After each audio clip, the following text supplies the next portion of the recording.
Hey, did I ever tell you guys about Scott Pollard? One time they zoomed in on him on the bench, and what do you think he told the camera?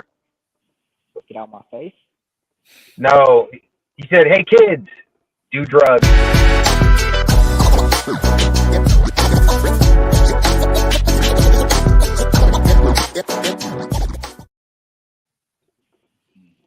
That was So, awesome. That's how he got to the NBA. Love the That is intro. how he got there. Just in case you didn't know. Hey, and that's hey, if you want, you can go check out the clip. You know, Scott Pollard, "Hey kids, do drugs." Make sure y'all go check it out and all that. But until then, it's it's July 2nd, 2024. We're the HoopStorians. I'm Tony Styles. That's my man Unique over there. Down bottom, we got Kevin, and then we also got our guest Aaron from Possible Chairs on TikTok. Makes a bunch of great NBA content. Before we get into all that, let's get into this day in the NBA history. This day in NBA history, July 2nd, 2008.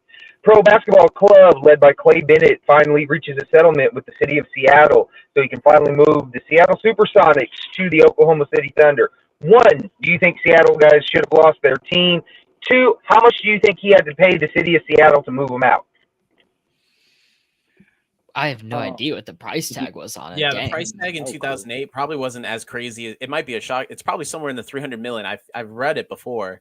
But yeah, they deserved to lose the team. The city and the owner, this rich billionaire, wasn't willing to get a new arena, and they couldn't come to an agreement. So yeah, they had to move.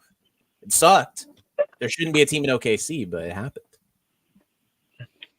They robbed us of the best color scheme in the NBA. The Sonics had the coolest jerseys. They look great, man. It's like timeless, and I think that's what I miss the most because the Thunder have rocked some real shitters on their jerseys, man. They have some real bad ones, and Seattle never got it wrong. You don't like the powder blue? Not really. Not really. Well, how is it possible that the OKC Thunder have had the same jersey really since 2009, and we've all just decided to let it happen? How's there not been protests in the street of Oklahoma begging for just at least one decent jersey? Because they too busy begging for decent players. They finally got decent players. They can't say nothing about jerseys yet. That's fair. I mean, I can tell you how I let it go for so long. I mean, because when it comes to Thunder decor, I want you to look at this eye right here. You guys see any give a fuck? That's how I managed to let it go for so long. And all that. Anybody want to give me a guess on how much they paid for the settlement? 200 million. 200 million. What do you guys get? Look, Kev, I think I'll go 250.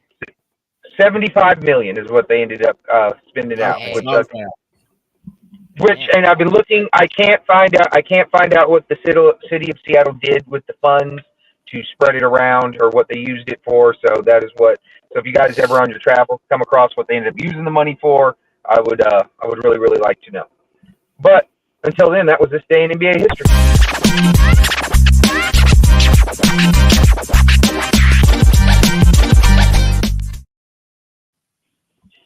So anyways, we're going to talk about some things today. We're going to get to a little NBA history. I want to talk about some current stuff. You know, since we got my man Aaron here, that's where he does his deep dives from his studio at home.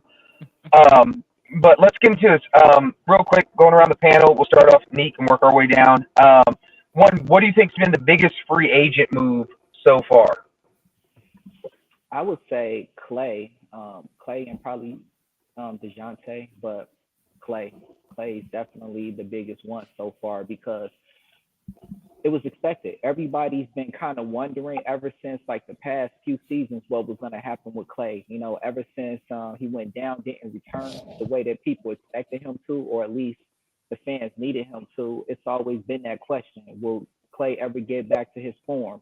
Is Clay wasting time on, you know, the roster and everything like that? Even at the beginning of last season, I kind of already had a feeling that Clay was on his way out. I thought Dre was too, but I definitely knew Clay was on his way out because he just couldn't seem to find his rhythm again. It just seems like he was completely distracted. Now that the season is over, I have a little bit more of an idea as to why he did seem distracted, and he truly was. But that was the biggest thing because now the question is, when Clay goes to another team, does he show out and show up, or is what we've been seeing for the past few seasons just going to be the legacy of, like, is this going to be the way Clay ends his legacy? Is he just going to be this player that was held as part of this dynamic team? He's a household name and all of that, and then he just kind of not diminishes, but he kind of just falls to the point where he sometimes shows up and doesn't. Clay kind of went from a second option, maybe a third option, to where does he fit on the next team? So, yeah, that's the biggest thing, the trade of Clay, and is this going to reemerge his career, or is his career what it is? What do you think, Aaron? Biggest move for you? Biggest move is Paul George. I think I'll comment on Clay because I think the symbolism of that, like the Warriors dynasty ending, it's been 13 years with that core basically. Finally, that's over. And I feel like Clay was the one I kind of anticipated to stick around the whole time. But I mean, you thought Draymond was going to leave much sooner than this, but he's stuck around. But for Paul George, I mean, what that means for Philly, like being a real contender, like the best version of themselves in years. But also I think like Paul George leaving the Clippers is kind of like the big story. The Clippers like kind of going back to, you know, where the Clippers are, which is at the bottom of the league. And they're signing Kevin Porter and he's a shitty person. He beats women. It's like they're back doing Clippers things. It's like, okay, like the regular order of the world is returned. I mean, I saw reports basically saying that they're retooling, they're gonna look for some mega stars in the future, and like they just need a second. But like, I don't buy it. You know, I think they're always gonna be big game hunting, but I really struggle to see how they're gonna get to like 42 wins next season. Like Houston's gonna be better than them. Like they're gonna have a hard time making the plan. And they gave James Harden 35 billion on top of that. Like I just feel like the Clippers just mistake after mistake after mistake leading into this, and Paul George is gone. Wow. But hey, James Harden gets his wish now. He's a star player in LA. Good for him. Finally got it. It's just he's 35. It's like how much? Like 35 million for 35-year-old James Harden, and every single passing second he struggles to score the basketball more. It's just not a good look. Yeah. I agree with Aaron here. What I was gonna say is the biggest story is the biggest player ended up leaving, going to Philadelphia. I think second place is Tobias Harris going to Detroit. Very Harris. Yeah, very great for my Jimmy Butler. But yeah, I agree. I think Paul George going to the 76ers is great. I think he's going to fit in, and it's one of the more idealistic versions of the big three. It's a young, fast, up and coming guard with a veteran forward that can still play defense, can still create his own shots, still get you baskets when you need him to, and then Joel Embiid for half a season. So it's, you know, idealistically what you'd kind of want from a big three outside of Joel Embiid getting injured. And with Klay Thompson, I don't know how much I really like the idea of him going to Dallas. I thought he should have gone to LA. I think it probably would have been a better fit for him because you got Luka, Kyrie, and Klay, and you're paying Klay this much money, and I'm assuming Klay is going to want to at least start or finish games. I don't know if that's going to work when you have three guys that are, that are not the greatest, we'll just put it lightly, on the defensive end. And I know they got Najee Marshall, who's probably going to be in that closing lineup. They're really going to be relying on second-year sophomore Derek Lively to be able to protect the rim, and that's still a lot of pressure to put on a 20-year-old guy. So I don't know how much I like it from a fit standpoint for the Mavericks, and that's kind of the first thing I thought when I saw him joining the Mavericks. I thought he should have joined the Lakers.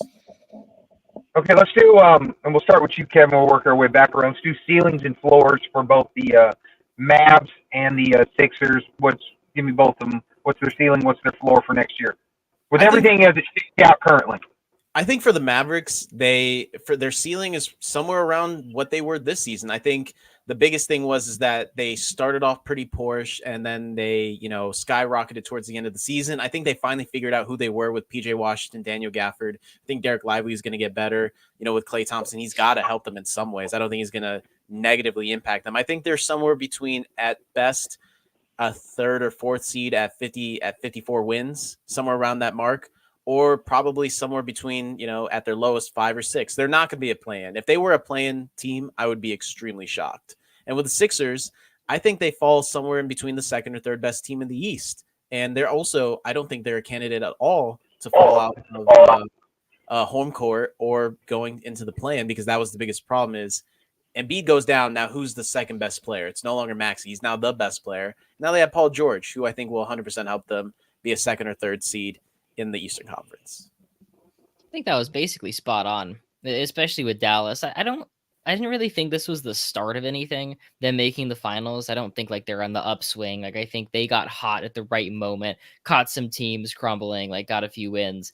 I don't think like I don't think they're going to be some juggernaut. I think they'll be the 4 seed and be a contender to make the finals again. The thing with Clay, and I really liked the contract. I think when he declined the 2 for 48 from Golden State, I think we all anticipated him to kind of like, he's getting 30. Some dumbass team's going to give him 30, but 3 for 50 is totally fine. But when you try to fix some issues with Dallas, I think that's kind of like the Luka problem. So such high usage, not very good defensively, but if you're going to fix the issues that they were playing 2 to 3 complete non-scores at a time, then you make the defense worse. And you can't play Clay, Kyrie, and Luka at the same time. Like those guys, like bricks for fee. They can't stay in front of anybody. And Philly should be a contender. I think the high end is like a healthy Embiid season. It's 60-something wins, and they're possibly they're in a race for the 1 seed basically. But they should be. It just relies on Embiid's health. He was the best player in basketball when healthy last season. Yeah, just really quick on like what Aaron just said. Like, I don't know how anybody hasn't realized or said this. Like, I haven't heard it enough in media, which is why sometimes I kind of despise big media. Is that, yeah, realistically, how are you going to play 3 of these guys? Klay Thompson has been bad at defense like the last 2.5 years, and it's mostly because of his injuries, but he hasn't been the same in a long time, really since 2019. And then Luka had his defensive problems. You're really going to have to rely on Luka Doncic finding some way to actually care about defense. And I don't know if it's going to happen. I think he just puts way too much energy in the offensive end and cares too much about what referees think to worry about whether or not he's playing decent defense. And Kyrie Irving, not even start there. Dang. So as far as as far as Dallas and where I see their ceiling, I feel as though Dallas is probably going to be around the 4th seed. I agree. I don't see them as being one of those play-in teams. I do think that they are a legit team for the West. I don't know that I necessarily see them going to the conference finals again this season, or this upcoming season, I should say. But I wouldn't be surprised to see them make a hard push in the playoffs, push the team to the limit. Even if they don't make it to the conference final, I could see them making it very difficult for whoever they are up against.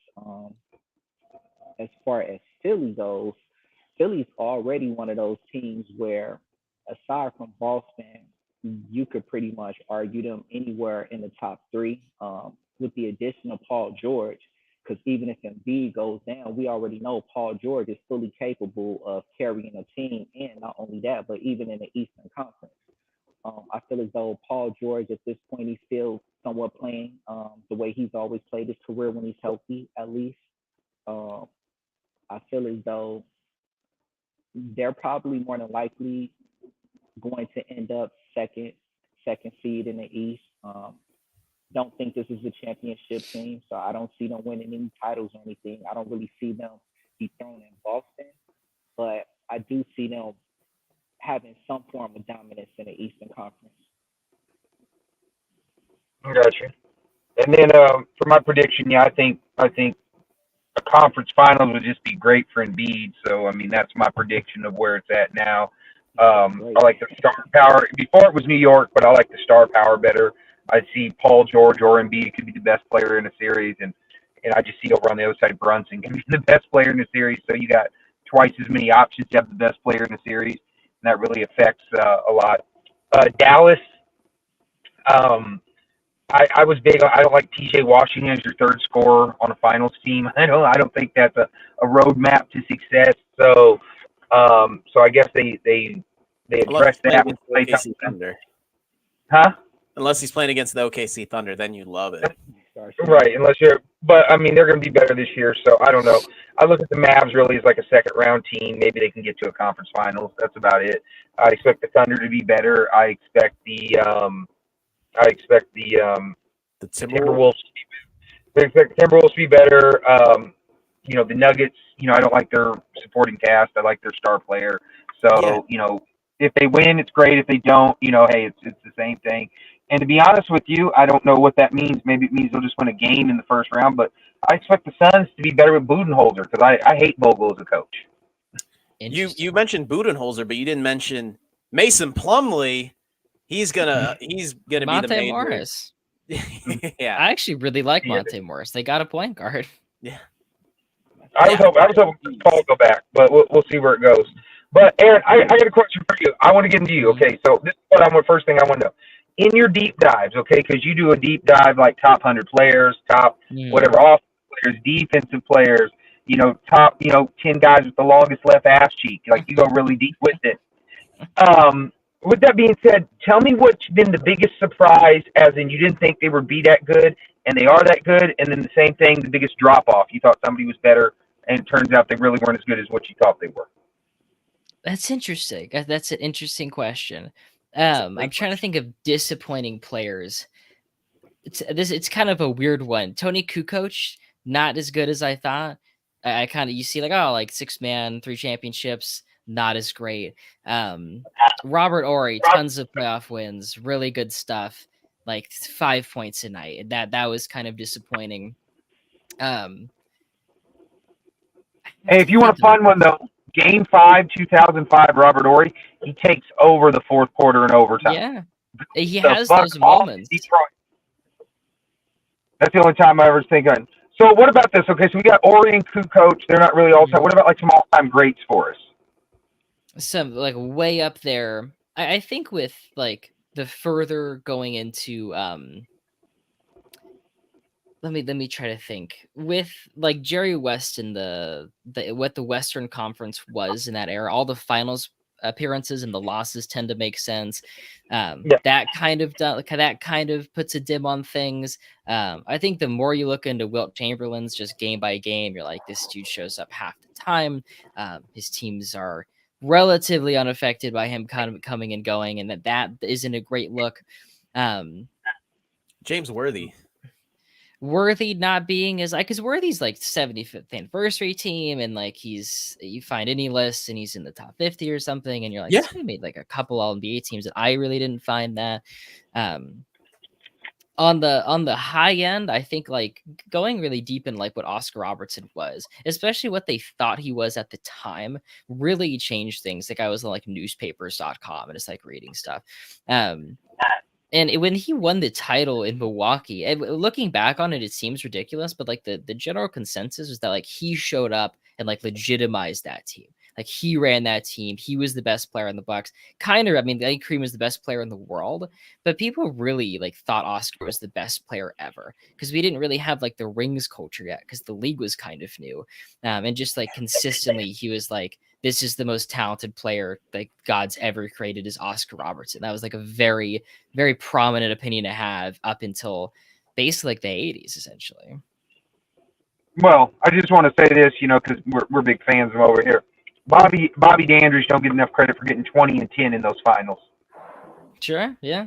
And he won that finals MVP. Well, he got robbed in 78 because they gave it to Wes Unseld. It's said on the TV, though. It's like, it literally says finals MVP Bobby Dandridge, and they say it out loud, and they just don't give it to him. So I'm curious what happened there. But... well, if you want to, you can watch we talked about it in the podcast. So we have an episode with Bobby Dandridge where he talks about it. Osmosis Jones got one for you. Like, there was that one series where Robert Horry averaged like 18 in the finals. So he's saying that 94 finals. Yeah, but he's saying that your numbers are wrong. I mean, 5 points, 6 points, 7 points, they're all relatively the same. Yeah, I mean, it's under 10 points for like 13 years, right? I mean, it's a majority of his career. Aaron, I wanted to bring something up because we've talked about this before and how little I think people, especially on TikTok, understand how important it is to try to get an idea of what people were saying about the players at the time. And for some reason, people just don't think that matters. They just kind of like, I feel like they just look at the end result and they just see the beginning and the end and they don't care about the middle. That middle part really tells you a lot about what people were saying, why some things are a bigger deal than what they really are, why some things are just like not as what you think they are. Like the whole Dirk conversation I've had with people tell me that Dirk is one of the greatest clutch players of all time. I'm like, yeah, he probably was because of 2011, but for a period of time after 06, it was not that. And people were like, what do you mean he's still performing in the playoffs? It's like, in spite of what he's doing in the playoffs, nobody was confident in Dirk. And people just look at the numbers and they think, yeah, it was. So I just feel like I appreciate you for finally like coming out and putting that ideas out there that not enough people I think are doing. I mean, after the 07 Warriors loss, people would have taken Dirk and just like burned him at the stake, essentially. Like, I mean, it was like all-time hate. He got the MVP after they lost. They had to take a photo shoot with David Stern. You can almost see in David Stern's eyes, he's like, I fucking hate you. Don't you ever do this shit to me again. But with Dirk, you say I think the playoff, he was like the playoff choker of the 2000s. And while I don't know if that's necessarily true, he is great in the 06 Western Conference. I mean, I said he was the best player in the world in 2006, and what he did in the Western Conference playoffs was just unbelievable. But the way he melted down into the 07 meltdown, like, I don't think Dirk existed from 08 to 2010, basically. Like, he's just, he was like an apparition, essentially. Yeah. And so the 2011 one is like the narrative changing ring of the last of like the modern era, basically, where it's like, oh, actually this guy's great, like he's one of the 20 best players, like get him up there, and he was fantastic in that playoff run. But I think with what people were saying at the time, when I say that, I always mean like, I guess it's an anti-longevity thing. This is just John Stockton is a piece of shit bias, like it's just my anti-John Stockton propaganda. But I think people always like look back on careers and be like, man, like, wasn't that awesome? And it's like, yeah, kind of. But like for like Kyle Lowry, for example, like people look back like, man, he was so good, like for all this time. But every year, if you went back and say, hey, who are the best players right now? And no one would have been like, Kyle Lowry's a top 10 dude right now, 20, like it just never would have happened. And so why would we look back on it and say like, that was incredible? It's like, yeah, it's pretty good. Like it was pretty good, but let's not get ahead of ourselves, essentially. Deke, what were you thinking about Dirk after he lost? Like, what were you all and your crew running in and saying? I mean, we didn't really care, to be quite honest, because it was just like, at that point in time, it was so many different, and like, as far as other players that we were watching, there was so many other players to where Dirk, you already know, I like Dirk, but Dirk was never really that dude to me. Like, he became that dude, and it could have been a projection. It could have been the title or his longevity, his career. Just over the span of his career, you start to appreciate what he was. But other than that, like, it didn't. Dirk losing didn't really mean nothing to us. Well, let me tell you all this. This is my favorite Dirk story. Game 6, 2005. Nash comes down in regulation, bangs in a three. I want to say over Jason Terry. I'm pretty sure it's Jason Terry, but if not, it was somebody else. Anyways, Dirk is screaming at that motherfucker, right? On his ass about it, giving up a three to tie the game to send it in overtime. 5 minutes later, in OT, Nash hits the same three for a win over Dirk. And it was one of my favorite instant karma type of deals. And so if you guys ever get a chance, go back and watch Game 6 of the 05 second round and watch Dirk have to eat a pie on his face and all that.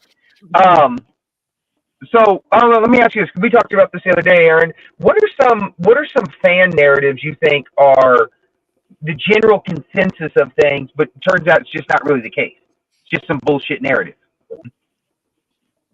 Man, my goodness, for a bullshit narrative, I think I want to just talk about narratives for a second. I think what happened in the second round last playoffs was like a roller coaster. I don't think I'll ever be able to recover from, because like the best player in the world went from, was like Jokic, Edwards, Luka, within the span of like 2 weeks. It was just all over the place, and it's really, really interesting time on just who like I guess who the best player in basketball is. I think it's kind of undecided at the moment. I think that I will defend Luka's defense a little bit, because in the finals, I think he was like obviously injured. He's been like fucking backpacking Dallas for 4 rounds. And now here's a team that has like 4 to 5 guys that can take you off the dribble, and they attacked him that way. But I thought like throughout the Western Conference, he actually was quite good defensively, and like clearly was like those teams. I thought like, okay, like I thought the Suns were gonna just pick on him the entire time. Didn't happen. Wasn't possible. Or the Suns. The Clippers. Like wasn't possible. And then same for OKC. And like I thought Luka held his ground. It was like the best defensive Luka season, just washed away in an instant after a tough finals. I think the weird thing with just social media nowadays is that they're always changing their mind about players nowadays, but they're not willing to apply that same logic to their own like bullshit narratives that I've heard. Because I heard people say that Jokic cannot be the best player in the world, and it doesn't matter that he won an MVP because of the fact that he lost in the second round. And then you bring that up to players that they think are just godly players like Kobe Bryant or Kyrie Irving. And it's just like, how could Kobe Bryant be the best player in 2006 if he blew a 3-1 lead? And then people are like, well, it's different. It's different. It's like, why is it different? Because you're a fan of Well, him? but That's what it comes down to. 2011's better. He got swept in the second round coming off back-to-back titles. How come then? Yeah, I've had people try to tell me that it didn't matter that he got swept. He was still the best player in 2011 when he might not even have been the best shooting guard in the NBA that season. So that's I think that. So are these titles determined by 101 or are these team games? The reason I'm asking that rhetorical question is because this goes with the narrative switch that people do. 1 minute is, this is the reason why we won. This person did it on his own. Then the next thing is, well, it's a team game. He did his part. The rest of the people didn't show up. And like that's basically what it sounds like you're kind of describing as far as the mentality, where we're seeing a whole lot of that, where it's, well, because this is the player that I like, I'm going to give him credit for X, Y, Z. And then whenever you rebuttal that with, well, they fell short here, well, it's different. Why? The only answer is because I like this player. Because we can't really give an acceptable answer as to why we don't look at these stats for this person, but we do look at these stats for that other person. Like, we can't really explain that other than to acknowledge our own biases. I want to say that Kev is braver than me. I could tell this dude's been forged in the fucking fire of TikTok Live. I'll tune in occasionally. He's just fighting for his life. It's fucking morons. I'm just like, man, I can't do it. I make my videos and like people can comment if they like. Yeah, I remember you used to go live. That's how I found you. Is you were live, and then I was just like, "How come he doesn't go live no more?" And then I'm just like, "Yeah, no, I get it." Yeah, no, I'm on the same thing, but see, I'm on a big Kobe thing right now. Like, we just have the shirts. They're on Sports Fluent. It says, "Behaviors that need to be studied is Kobe top 3." Anybody that's got Kobe in their top 3, there's, you need to have a serious study in what you value in basketball. But then it's just the bullshit narratives. Like, for example, Kobe beat the most top 75 guys of all time. Well, I did a deep dive. Duncan beat the same amount. Wait, have you heard the one where he's the only one to go back-to-back without another top 75 player? Yeah, I've heard that. Yeah, George Mikan did the same shit, and he won 5. Including a 3-peat. Hey, that's good. I think that the thing is, like, the 75th anniversary team, like, a lot of that was like influential stuff. It wasn't like these are the 75 best players ever. Like, a lot of it was like, hey, like contributions to the sport. And so I'll look at the Kobe back-to-back, no top 75, and be like, Pau Gasol was really good. Like, Pau Gasol was like at least close to a top 10 player that season. He's a top 75 player in my top 75, book, right? Bro. He's top 75. Yeah, he's like top 70, and then like. I think the Lakers did just a beautiful job building around him for those titles, because you get super like a selfless co-star, 3-and-D players. Like, no one cares about getting their shots, and Kobe can just get his shots, and everyone's happy. And like, I think people underrate how the Lakers built around Kobe, just really well, and for those 2 titles. I don't think people realize when they talk about. Well, really quick. I was going to say, people I didn't watch, though, they played volleyball at the rim. They had the best front line in the NBA. Yeah. They were huge, yeah.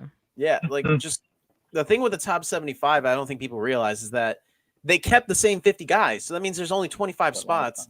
And I looked at it, guys like Pete Maravich and Dave Bing and Lenny Wilkins are not even in that conversation anymore, and they didn't want to take anybody out to be disrespectful. So that was the right call too. Like, you can't. Like, these guys are like dead. You're not going to call their family and be like, "Hey, we're taking it." It's terrible. So I like that they kept the 50, but I don't. It's not a good measuring stick for sure.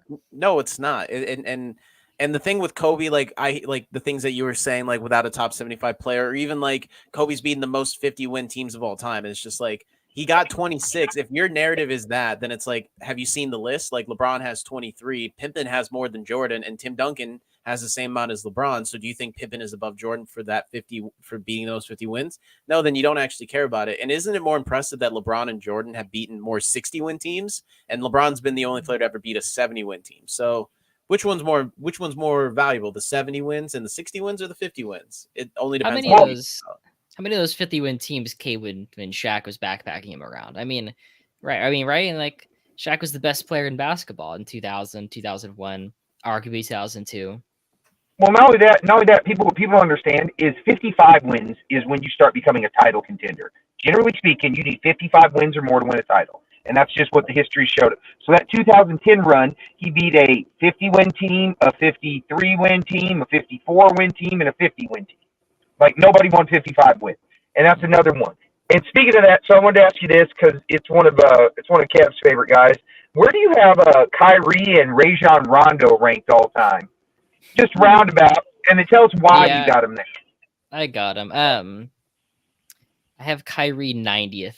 Kyrie kind of exists in this purgatory between the second options and the first options. Like if Kyrie Irving's your best player, like you're in hell. Your team's like this is not good. He's not a superstar. No first team All NBAs. No one's ever put him on the MVP ballot. Like he's not in that conversation. But like his tendency to just be the best player in the biggest game occasionally, like makes him really interesting and puts him in those conversations. There's just been a lot of guys where it's like, now that guy was like a legitimate star. Like he was one of the 10 best players, 5 best players in the world. Took his team to the conference finals. You can find that guy. I have right around him. Hey, just by comparison, where do you have Kevin Johnson? 87th, so just a couple spots above him, right? And I feel like it's the right area. Where Johnson's like, no one fucking remembers Kevin Johnson. I remember him because he's the mayor of Sacramento and I live there, right? But it's like no one remembers Kevin Johnson. He was my first ever favorite player. Yeah, super exciting. Like 20-10, this elite offensive guard, best player in conference finals teams. I guess I have a really hard time putting Kyrie Irving above someone like that when like Kevin Johnson's the fucking man for a little bit. Rondo's first of closer. All, and I'm sorry, I don't even mean to cut you off. I just had to interject. First of all, Kyrie is not better than Kevin Johnson. Kyrie may have more of an arsenal. He may be more skilled as far as the things he can do, but leading a team, no. And shouldn't that be more important? Yeah, exactly. So no, Kyrie is not better than Kevin Johnson. He's inconsistent, very inconsistent.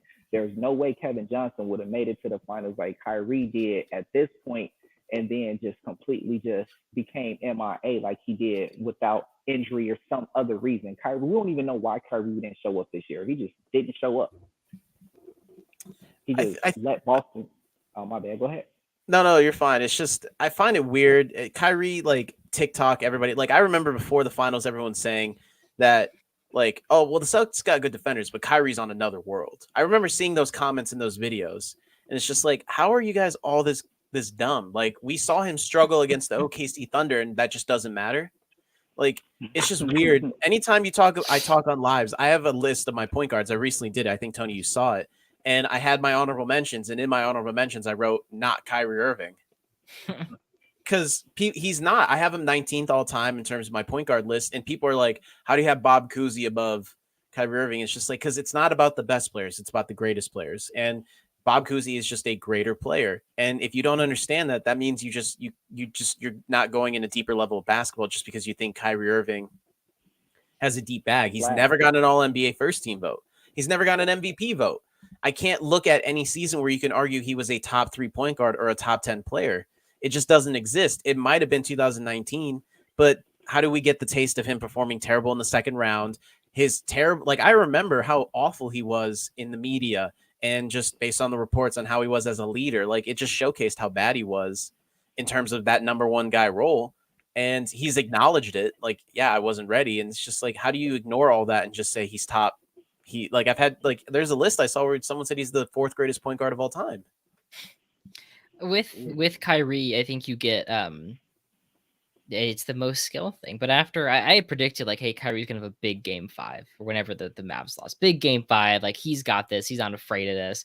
And then after that, I'm like, I don't want to ever hear most skilled player ever again. Like I'm done with it. Can't do it. Like I'm sick of it because he couldn't get a shot off against Boston. But I think the perfect Kyrie just piece of his career is the 2016 finals. His apex. He's just unguardable. He is going off.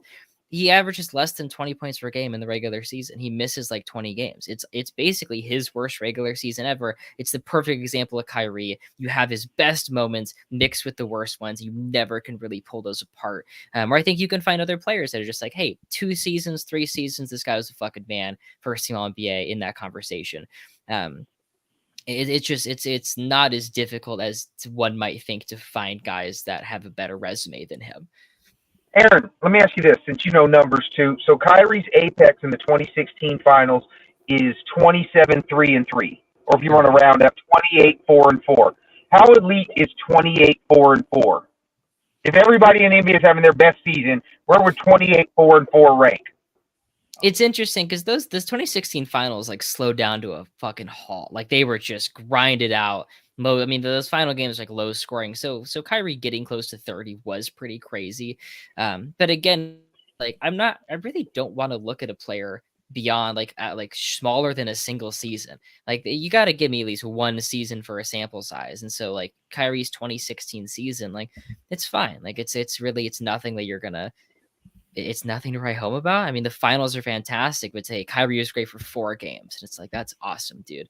Like, it's fantastic. And having the best player ever, arguably the best player ever, to take you there to the finals, then you can put on your show. I think that kind of limits what Kyrie could be. But still just one of the best second options ever. Like we're going to have that. He'll be in the easy Hall of Famer. He's a top 100 guy ever. He's still really good. Maybe he gets higher, but I think it's just hard to jump up because like looking at the list that I have, like you're going to have to get past like Sidney Moncrief, Thurman, Wes Unseld, Reggie Miller. Like these are really great players, like the B guy on great teams. Like I don't know if Kyrie's ever going to have like the guy on a great team to get him past that essentially. I mean, we got Rondo. We still need Kyrie to show that he's that guy on any team. To be honest, like Kyrie, you said something that was sticking out to me as far as Kyrie playing and performing really well when he's a second option. But that's the problem for me because if we're going to talk about his greatness or we're going to try to rank him into like the top 100, I'm gonna need Kyrie to do more than just show up. You got LeBron carrying you. You got to do better than just, since I got LeBron, ain't no pressure on me. Now I can show up and show out. Anybody in the NBA can show up. Anybody in the NBA can show out for like 4 games. But the fact that, go ahead. I was going to say, you know what it reminded me of? When Kyrie decided to take Giannis on in the post. He's like, I'm going to guard Giannis in the post. And it was like, bro, that's not leadership. That's just stupidity. Stupid.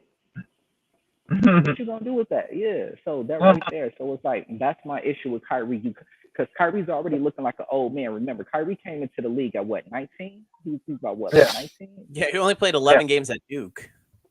So as young as as young as he was when he came into the league, he's been around long enough to develop better leadership skills. Now, I'm not gonna take the credit from him as far as he's a better leader now in Dallas than he was on any of his other teams. But as far as his competitiveness doesn't seem to still be there, which is not good, especially for him still being relatively young. He may be old as far as NBA years, as far as, wear and tear on the body, but he's still relatively young as far as what he actually is. So it was like, I feel as though he should still have a good 5-6 more years in him, and he's not even looking like that. Kyrie's very much looking like he may retire in the next couple of years. And it's like, what did you do? What did you do with being the number 1 pick? What did you do with this title? You got that great shot and everything like that, but that's pretty much Kyrie's legacy. He got a good shot and he went number 1. What else did Kyrie do? And that's not to really shame him, but I'm really asking, what else did Kyrie do? Yeah, Aaron, I wanted to ask, because you have your top 10 players list. I wanted, eventually when I get a chance and I got some more free time, I want to do a lot of things that you're doing, especially one of the things that I was very, a big fan of was who were actually the top 10 players of this specific season. Because I always go on live and people always try to tell me that Kyrie Irving was the best point guard or he was at least a top 3 point guard. I'm like, when? And one of the ones I hear the most is 2017. Do you have a 2017 top 10 players list? Because I don't have Kyrie Irving in that list. And I was pointing out, I was like, when you're looking at the best point guards, Russ, Steph, if you want to count Harden, There's guys like John Wall, Isaiah Thomas, Chris Paul, and Damian Lillard, all guards who are still putting up having really good seasons. And people try to tell me, well, he's above Isaiah, John, Dame, and all those other guys. I'm like, how? Just even by voting, he's not close, and even by all these other metrics, he's just not there. And this is I think the most games he's ever played, 73, and he averaged 25 and 6. I don't have a top 10 players out 2017. Those lists take forever, but I have I have a pretty good idea. I don't think he'd be in the conversation, but I mean top 10 is pretty serious work. I have like a statistical scale thing that I threw together to help me like get an idea, and he was 20th that year. Jeez, it gives you an idea. You say right? that to any Kyrie fan, they're gonna be on you. Because I was going to say that year that John Wall averaged 23 and 11. I mean, John Wall was looking amazing that year. Chris Paul's still better than him in 2017. I mean, like, there's a lot of point guards to keep going. I'd say, like, I'll be honest, that the scale is like probably not picking up on the tough shot making aspect that makes him so special is missing there. I'd say he's, top 15 or something. And like, I'll look into it. I'll consider him for top 10, but I really have a hard time imagining we get there. But the Rondo piece, I wanted to answer that question. 187th, way out there, way off in deep space. How far is your list going out to? We got it out to 300. It's taken a couple years. It's taken a long time. Shout out my friend Nate. He has like a full, it's like a matrix essentially, like all the players, and so we don't miss anybody. It's been very helpful. With Ron, it's really brief, just really brief. Like there's not a Rondo season after like 2014 I could even bring myself to care about. He is just kind of like, he's like the replacement level point guard. I think the way he plays is so interesting and just kind of a lot of fun. Crazy passer. His like physical tools are wild. These huge hands, super smart. Like the highlights are crazy, right? But like Rondo is a negative scoring wise for like 90% of his career. Like he can't put the fucking ball in the basket. And I think that's the issue we're into. It's like, how dangerous is Rondo's 10 assists per game when no one is afraid of him scoring? He doesn't get to the free throw line. I don't think he's a great playmaker. I think he's a good passer. I think he's a good facilitator. I think his defense is a little overrated. Like, you say that to people and how you look at when he was becoming a better player in the Celtics, and they were getting worse on the offensive end. And people just don't understand that a great offensive player helps your offense in spite of the obvious, players around them. And Rondo wasn't that. And like, it just drives me insane when people try to tell me that he's one of the greatest playmakers of all time when he's not even in the conversation. He averages 9 points a game. Sorry, go ahead. And you just said you just said their offense kind of took a dive. So imagine that, the point guard. This is your point guard, and your offense is taking a dive with your point guard on the court. That's terrible. Isn't this the whole reason why you're here? Yeah, he made Dallas worse. He made Sacramento worse. He made Chicago worse. He made Cleveland, Atlanta, the Clippers, and the LA Lakers for 2 seasons worse. But it doesn't matter because he had great years in Boston. What about Aaron? Is he a Hall of Fame? Those good players. No, I don't think so. I mean, really think about like Rondo. It's 4 All-Star seasons, 2010 to 2013, and he made 1 All-NBA team. Like, fucking awesome, man. Like, it's really like nothing that special. I just think the way that he played and the basketball IQ was really enticing. On the point guards list, like I have Kyle Lowry above him. Like Celtics, Isaiah Thomas is right next to him, and like that's a tough pill to swallow. But like if we're talking like the brevity of Rondo's career, I guess I'm kind of more interested in that like crazy 2017 Isaiah Thomas season. I could be convinced either way. It's a pretty close one.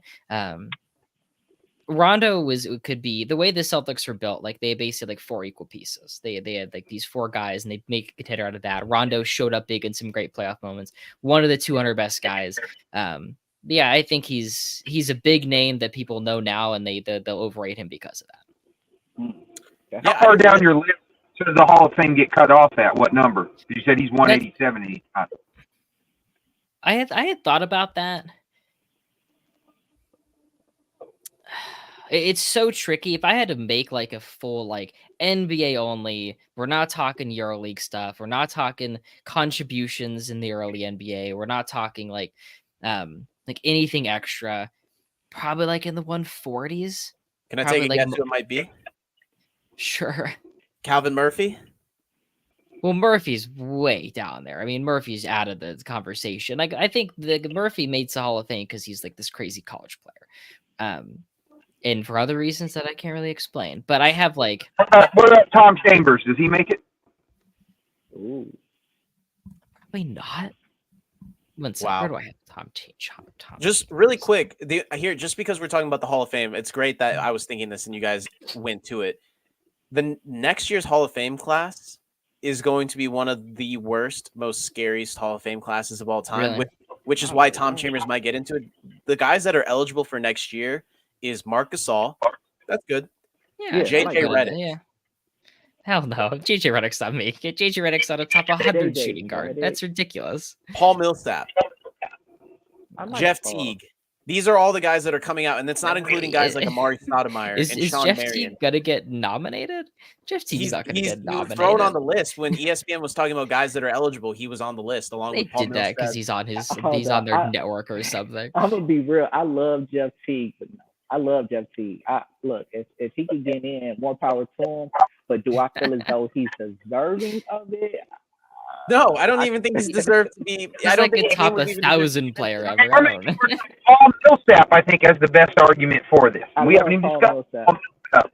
Millsap's a good player, but I think we're a little too far out. I mean, Stoudemire should get it. I think Marion should get it. Stoudemire, yeah. I was gonna say I have Chambers 157. I think we're right in that area where it starts to blend between like some like okay, well, Chet Walker's right ahead of that. Walker's in the Hall of Fame. He was a good player in the 60s. There's like other reasons outside just how good they were. Walter Davis 153. He just got in. Good for him. Like, Michael but then Cooper. there's kind of some hit or miss. Yeah, Michael Cooper's. He should be I think I'm. What I say to myself, Michael Cooper, great WNBA coach. That's why he's in. That's how I sleep at night. But it's like Brad Daugherty, DeMar DeRozan, not thrilled about their Hall of Fame chances. So I think it's like every other guy, depending on the era, essentially. No, I'm with DeMar DeRozan. He's got, what, 23,000 points or something? I'm with DeMar DeRozan getting it. Name me one dropped DeMar 20. DeRozan playoff moment. Give me one of them.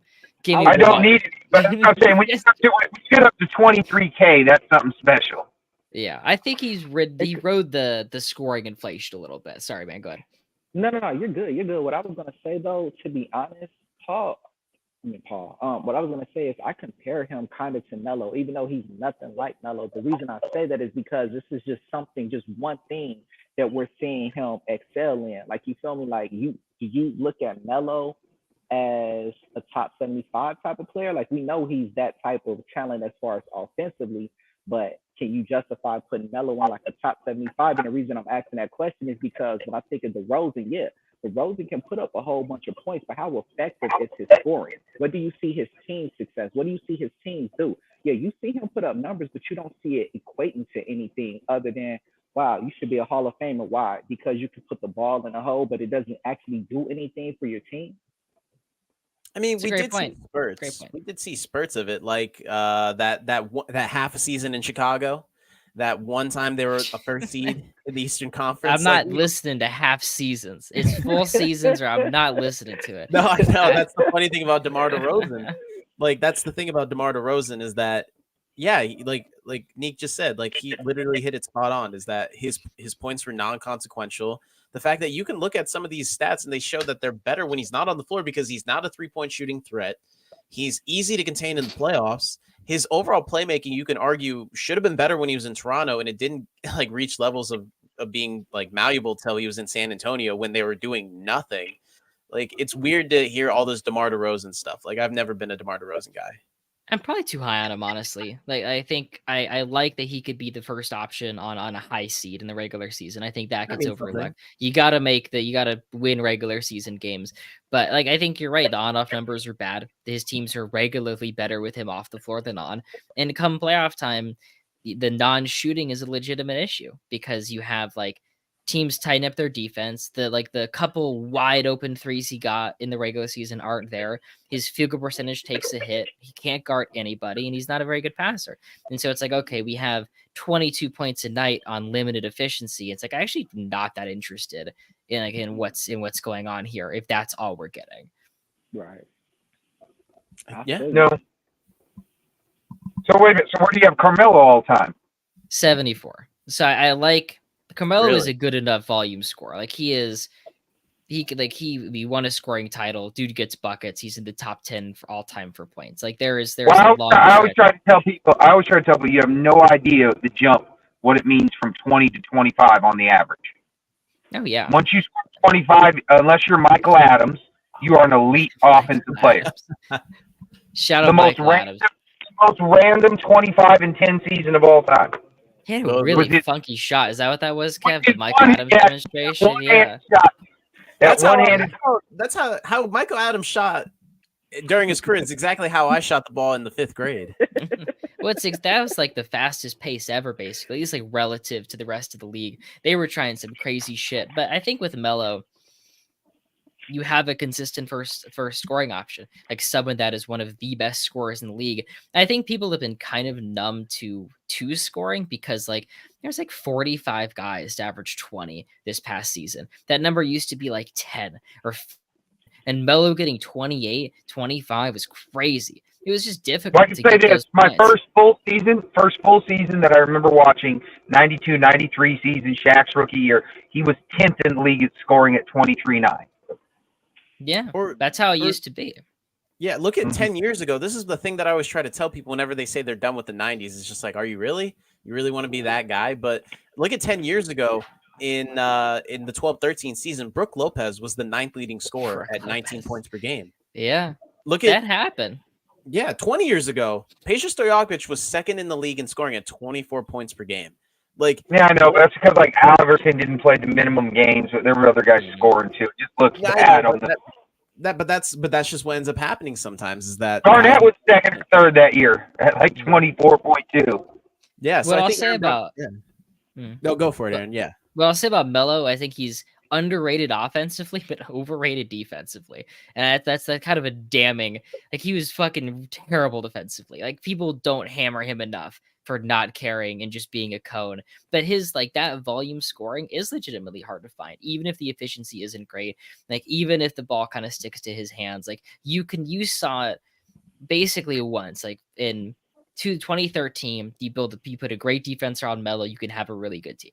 Like that's the formula. I don't think it was ever really exercised well enough throughout his career. And like after that season, the Knicks just consistently got worse and worse. He got older and his body broke down. I think the way it ended really kind of sours what people remember of Carmelo. Because he, AP, they want me to come off the bench like that. He's like that mentality really kind of hurt him. But prime Carmelo Anthony is really good, and I think I honestly like I have him 74th. It's right next to like Paul George, Pau Gasol, Sam Jones, Kevin McHale. Like he is like the highest ends of second options and the lower ends of first options is like kind of where like Melo's gonna fall in. Well, Paul George showed that prime Melo wasn't no match for 3-year pro Paul George in the 2013 playoffs. Yeah, George is I have him above him, and George also has the 2019 season, which is the really great regular season. He has I don't know if it's 20 or 21 where Kawhi gets hurt and he has a fantastic playoffs. Like Paul George has shown that he's a Hall of Fame player. Yeah, really, really quick, just because I know I see in the title we're talking about the NBA draft and we haven't really gotten to it yet. Yeah, so sure. Might as well just kind of because we're talking about Melo. Because I've had people like attack me on my lives, and I'm a big Pistons fan, so I get why Sean's here, and I hate to like have to get in on my Pistons players, but I've done a lot of research, and this is where we talked about it. Do you think Melo, if he had come to Detroit, would have worked? And here's another thing: is I don't think he would have even if we didn't draft Darko, based on what I've seen and read, and and just done the research on, like. They were looking at Chris Bosh and guys like Chris Kaman over Carmelo Anthony. Like, I don't think Carmelo Anthony was ever really in the discussion. I think he became the discussion once Darko didn't work out and Melo was the 3rd overall pick.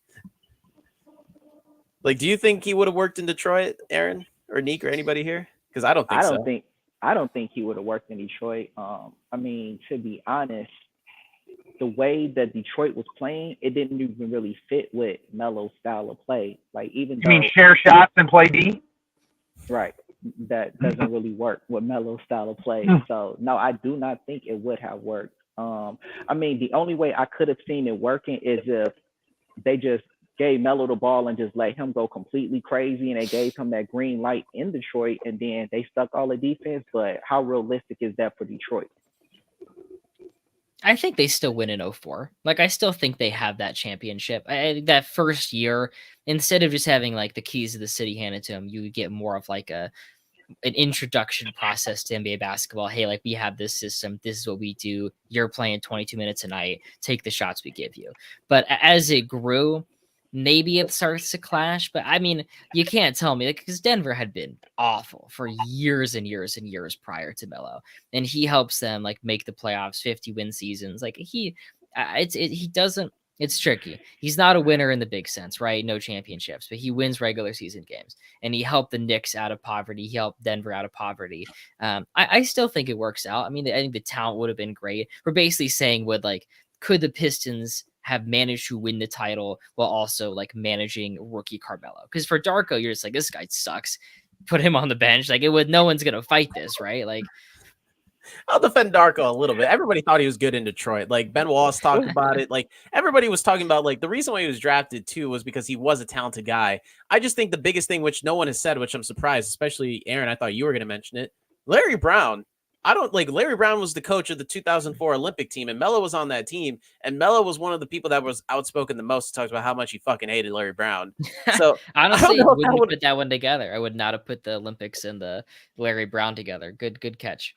And that's what really killed that Pistons team, or would have killed if Melo was there. And I think that's what ended up killing Darko, because look at any other team that Larry Brown was on. He was terrible to rookies. Like Jalen Rose openly talked about how much Larry Brown was trying to ruin his career. And Jalen Rose was a 6'8" hybrid guard / forward that was, you could argue, probably was ahead of his time a little bit. And Larry Brown gave him like 39 DNPs in Indiana. And then he ended up becoming the leading scorer on a finals team. So I got one. This is one that nobody ever talks about. What if that Tyson Chandler trade to the Thunder didn't fail, and then it would have been Chandler with Westbrook, Harden, Ibaka, Durant, and all them, like 2011-12? What do you think happens then? Bully ball. They would have been bullying teams, in my opinion. They probably would have kept Jeff Green. Oh, that would have been even worse. Oh my goodness. Imagine trying to score on that team.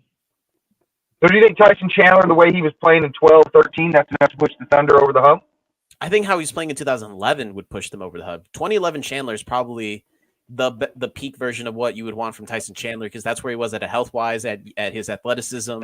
And that's the Tyson Chandler I would have wanted, and that would have been the Tyson Chandler on that team. What was his straight? I have no idea what failed. It was a back. Yeah, he missed. He failed his physical. I know that. I don't. What was the return? DJ White in like a second-round pick. It's interesting. Chandler's value is so low in the 2000s. Like the Pelican, the Hornets like barely playing him. Took it a while. So he's like a baby bull as well. It's really, really interesting career arc. Yeah, a baby bull. I forgot about that. He was on the Chicago Bulls. He was. Well, him and Curry, yeah, because they got rid of Brand and all that. Nobody ever talks about what an underrated rookie season Elton Brand had. You know, he was 20 in his rookie year. But, but do you think that Chandler would have pushed the Thunder over the top? Do you think Durant, Westbrook, and all of them have a title? They have that Chandler? Yeah, I'd say so. I'll say yes. I'll just say fuck it. Hell yeah. Tyson Chandler. Champion. I think what killed that Thunder team was Kendrick Perkins, because one, they essentially chose Perkins over James Harden. The money wasn't the problem. They could have amnestied Perkins. They could have kept Ibaka. They could have kept Harden. They could have done all that. And they just decided they wanted the physicality and the veteran leadership, versus if they had kept Chandler. Chandler was a free agent the year after the title, and he left. They could have handled that a lot sooner, and then they probably still would have had the money to take care of James Harden. It's a damn shame what Sam Presti did in the early 2010s. I'll say. But Aaron, next time you make a video agreeing with someone, can you please start off? Fuck it, I'll just say yes. That's it. I want you when you put their when you're commenting, they ask you, you just say fuck it. I'll say that's it. That's all I want the video to be. I got you. I'll say about Kendrick Perkins, I miss his post-ups. Teams used to give their shitty center 2 post-ups a game. So it's like, hey, got to keep the big man happy. Got to keep him engaged. Got to make sure he's engaged defensively and wants to rebound. And now teams are like, your job is to rebound. Like if you touch this basketball, I'm killing you. I miss Glenn Davis post-ups. They used to give them to these guys. Timofey Mozgov got 3 post-ups a game. Hey, I just want to say this. Everybody always says Joey Crawford's an asshole, but he tried to catch. He put his body between him and Big Baby in the floor when he was concussed and tried to catch him. So you can't be too big a dick if you're willing to, put your body on the line like that. Absolutely. But we're out of our time. It's our hour. Aaron, tell everybody where they can find you. Possible Chairs on TikTok and Possible Chairs on Twitter. Thank you guys. What about your Patreon? Don't forget about that. I had my Patreon. I had thought about mentioning it. I'll go for it. Yeah, Patreon. Top 100 point guards, shooting guards, and small forwards done. Power forwards done next week. And a Larry Bird deep dive. That write-up also posted within a couple days. I got you. Well, hold on. We're going to go 0 to 200 real quick. Finish, please don't make me laugh with that half-ass gimmick. I'm about to get mine and it's about time. Call us Grindhouse, everybody in a house grind.